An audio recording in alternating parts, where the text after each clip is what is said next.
Prince Andrew, he was in the Navy. He was 250 days at sea. He never saw his family. I was really pissed because he lied to me. Lied about Epstein. And then I did a big thing in the Daily Mail saying that I believed Andrew. And then I found out he was lying. I was so pissed. No, that he was f***ing underage girls. That's not cool.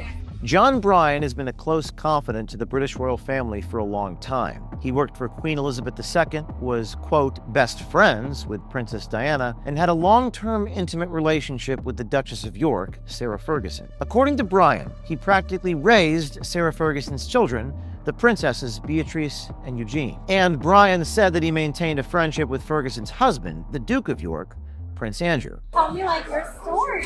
So my story, you want to know my story? What? Like, I've been so famous at times when I was on the front page of every newspaper on the planet because I was working with the Queen of England. Okay. You know, she's Queen Elizabeth. I was working with all the families. Princess Diana was one of my best friends. And I met the Duchess of York. Okay. That's Prince Andrew's wife. They were separated.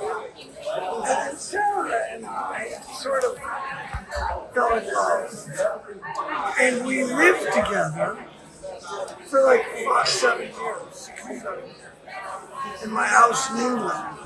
And I raised their 2 little children for some time. Wait, her Beatrice and Eugenie. Those were my children. Those were my kids. I raised those kids. That's crazy. Day to day raised.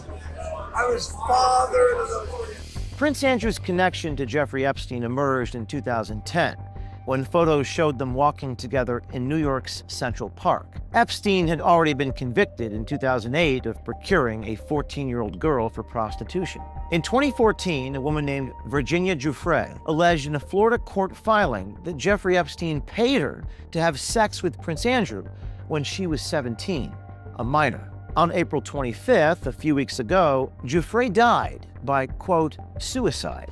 Prince Andrew denied Giuffre's sex abuse allegations in a now infamous 2019 BBC interview. She said she had sex with you 3 times, once on his private island in a group of 7 or 8 other girls.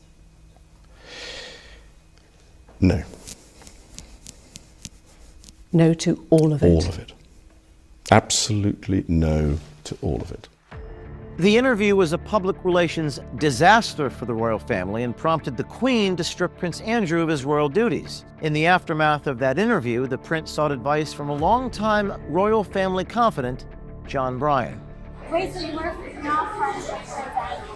Oh, very good. Oh, no, we were very civilized. We'd go have dinner at his house. He'd have dinner at my house to see his kids. So then, we go on holiday in the south of France. And I get a big property, like 10 acres, Okay. right near Saint-Tropez, right? You know, nobody has 10 acres. I'm on the biggest property, beautiful house. Okay. And I rent it so that we have privacy, right? Because the paparazzi are everywhere. There's hundreds Okay. of paparazzi, not 10, not 20, Okay. hundreds. I know.